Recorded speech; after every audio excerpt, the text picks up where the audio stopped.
Clément Achade, bonjour. Bonjour Tanguy Agoye, bonjour. Vous, il y a Ange-Marie Kodo, il est macroéconomiste. Monsieur Kodo, bonjour. Bonjour, monsieur Tanguy. Vous voulez parler aussi du quitus fiscal ce matin? Oui, Tanguy, monsieur Kodo, merci d'avoir accepté notre invitation. On parle avec vous, comme l'a dit Tanguy, de l'IRPP, impôt sur les revenus des personnes physiques au Bénin, et plus précisément de quitus fiscal, notamment de leur importance, tout en faisant le lien que partagent les deux déterminants économiques, et surtout dans un pays comme le nôtre, un pays à économie fiscale. Monsieur Kodo, quelle est la portée de la fiscalité de façon globale et en particulier au niveau des personnes physiques? Merci beaucoup Clément pour l'honneur que vous portez à ma modeste personne pour aborder cette thématique qui est d'actualité.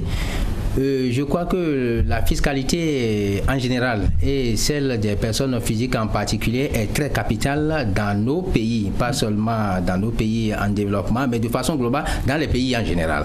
Donc, au fait, le financement des biens publics, ce que les infrastructures de santé, les routes scolaires, les infrastructures scolaires, l'énergie, tout ça là n'est possible sans la fiscalité. Il faut d'abord la fiscalité. Donc la fiscalité, c'est comme le sang dans l'organisme. Oui. Il faut les ressources fiscales pour pouvoir financer ces infrastructures et les entretenir. Donc c'est en complément même à ces ressources fiscales qu'on va chercher de l'emprunt à l'extérieur, les dons, tout ça là.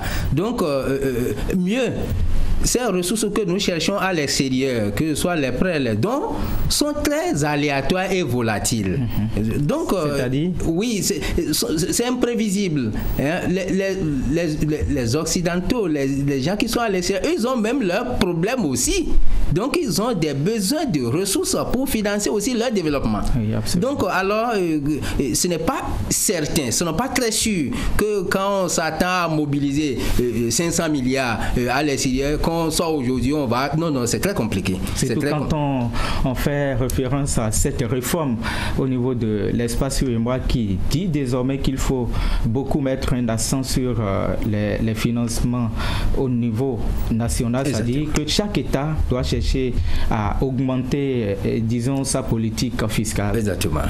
Pour mobiliser davantage de ressources à l'interne. C'est en complément à cela qu'on va chercher le manque, on va chercher ça à l'extérieur. Et si je dois même vous rappeler, par rapport à notre pays, le taux de pression fiscale, qu'on parle de recettes efficaces par rapport au PIB, c'est ça qui caractérise votre capacité à mobiliser des ressources à l'intérieur, au niveau des ressources fiscales à l'intérieur. Mais dans l'UEMOA, ce taux était à 17%, révisé aujourd'hui à 20%. Mais le Bénin a combien? Le Bénin n'atteint même pas les 17%, alors que beaucoup de pays ont dépassé les 17%. Et nous sommes à combien aujourd'hui? Et au taux de pression fiscale, le Bénin est autour de 15,7, 15,8 en moyenne.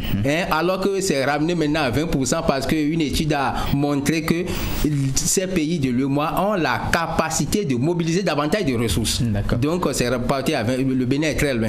Donc raison pour laquelle... Si vous le permettez, puisqu'on parle beaucoup plus du quitus fiscal, on aborde donc les composantes, de l'IRPP, l'impôt sur le revenu des personnes physiques au Bénin. Quels sont les différents impôts auxquels les citoyens ou les personnes physiques doivent faire face aujourd'hui au Bénin? Merci beaucoup, monsieur le journaliste. Je vais vous dire, le fiscaliste a fait un effort à travers le Code général des impôts pour appréhender vos revenus, quel que soit là où vous vous trouvez. C'est-à-dire, quelle que soit l'activité que vous faites en tant que personne physique. Nous parlons de personnes physiques. Oui, il y a personne morale à part. Donc, nous uniquement de personnes physiques. En tant que personne physique, tu peux être salarié. Clément Achade est salarié à Canal, il prend des salaires, il a des primes, des indemnités. Il faut qu'on frappe cela d'un impôt. Donc, première composante, salaire et traitement. Vous suivez? Oui, absolument. Autre composante, nous avons les revenus fonciers. Mais Clément, de l'argent, il va acheter des parcelles quelque part, il construit des maisons, il met en location, mais ça lui procure des bénéfices. On lui calcule l'impôt sur ça, ça fait et il paie. Et tout cela, justement, est souvent fixé par la loi des finances. Dans le Code général des impôts. Oui. Donc, ça fait le foncier bâti. Même si ce n'est pas bâti, si c'est tenu, c'est une ressource pour vous. Vous savez que cette parcelle que vous avez achetée, même dans 5 ans, ça prend de valeur de jour en jour. Oui.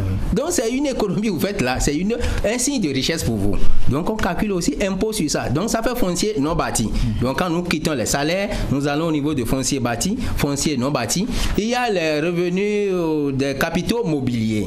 Des capitaux mobiliers, on regroupe dans ça les revenus des valeurs mobilières et revenus des créances. Oui. Revenus des valeurs mobilières. Clément Achadi est là, il a de l'argent, il va faire la prise de participation dans les entreprises étrangères. Il prend des actions à la fin d'exercice, on calcule des bénéfices et des dividendes qu'on partage aux actionnaires. Et tout cela se fait comment? On se base sur quel élément ou sur quelle donnée pour effectuer de telles opérations? Merci. Le Code général des impôts a fixé tout ça là pour chaque catégorie de revenus.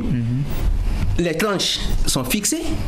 Les taux sont fixés par tranche et tout ça là, c'est dans le code. Et chaque année, vous pouvez visiter compte tenu de vos ressources. Si c'est le bâti foncier, vous avez bâti non foncier, ça vaut combien? Vous pouvez même calculer votre propre impôt avant que la Direction générale des impôts ne vous calcule cela.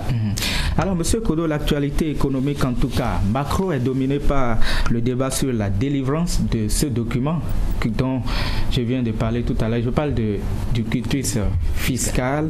Qu'entend-on par quitus fiscal? Merci beaucoup. Merci, c'est vraiment une question d'actualité. Quitus fiscal, vous avez vu, on a énuméré les différentes composantes de l'IRPP. Oui. Ce que les personnes physiques doivent payer en tant qu'impôt. Après avoir payé tout ça, parce qu'une seule personne peut faire toutes ces activités-là. Ah oui? Oui, une seule personne peut faire toutes ces activités. Une personne physique peut être, par exemple, salarié quelque part et à la fois être actionnaire. Actionnaire quelque part, oui. Oui, je ne même pas parler. Il y a le BIC, bénéfice industriel et commercial, bénéfice non commercial, tout ça là, les professions libérales, avocats, huissiers, tout ça là. Mais une seule personne peut exercer toutes ces activités. Oui. Donc on calcule tout ça là et on dit que Achadi est en règle vis-à-vis du fisc en tant que personne physique et on lui délivre le quitus fiscal. Oui. Donc voilà ce qu'on entend par pour dire que vous êtes quitte. Et alors, vous êtes en règle. Matière, quelle est l'autorité administrative compétente à délivrer ce quitus-là? Dans les règles de l'économie fiscale. Oui, je crois que vous m'excusez beaucoup. On va laisser les politiciens s'embrouiller par erreur ou bien par hypocrisie. Comment ça? Oui, c'est que techniquement, dans tout pays, tout document fiscal est délivré par la Direction générale des impôts. Ça, il n'y a pas à douter. Vous ne pouvez pas dire la Direction générale des impôts et non le directeur général des impôts. Il y a une différence. Merci. Mais la Direction générale des impôts, quel que soit l'agent qui délivre, c'est un délégué du directeur général. C'est un délégué du directeur général. Allez, c'est vrai que les échanges sont vraiment intéressants, mais j'ai bien l'obligation d'arrêter ce plateau. Surtout que vous parlez de ce sujet-là depuis. Oui, bon, enfin, pas forcément ça. Il y a aussi que l'actualité doit être variée. Nous allons parler sport maintenant. Et voici Narcisse Salosset. Cher monsieur, merci beaucoup. Merci beaucoup, Tanguy, et bonne journée. Bonne journée à vous. Merci. Voici donc, comme je le disais, Narcisse Salosset.